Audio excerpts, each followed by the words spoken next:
দ্বিতীয় রাত। পুরো গল্পটা শোনার জন্য গ্রামের নিচের চারপাশ দেওয়া একেবারে লিংকে নিস্তব্ধ। ক্লিক করুন।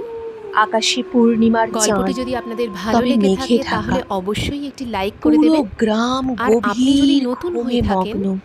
তাহলে এরকম অম্বিকা আরও অনেক এক হাতে নতুন টর্চ নিয়ে নতুন বেরিয়ে গল্প পড়ল। শোনার জন্য ওকে আমার যেন চ্যানেলটিকে সত্যটা সাবস্ক্রাইব করে দেবেন। কোনোভাবে জানতেই হবে। ফটক ঠেলতেই ভেতর থেকে শোঁ শোঁ করে বাতাস বেরিয়ে এলো। হঠাৎ মনে হলো যেন কেউ তাকে বাড়িটার ভেতর টেনে নিয়ে যাচ্ছে।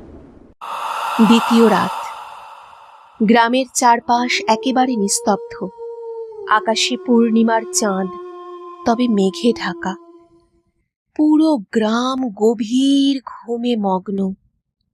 অম্বিকা এক হাতে টর্চ নিয়ে বেরিয়ে পড়ল। ওকে যেন সত্যটা কোনোভাবে জানতেই হবে। ফটক ঠেলতেই ভেতর থেকে শোঁ শোঁ করে বাতাস বেরিয়ে এলো। হঠাৎ মনে হলো যেন কেউ তাকে বাড়িটার ভেতর টেনে নিয়ে যাচ্ছে।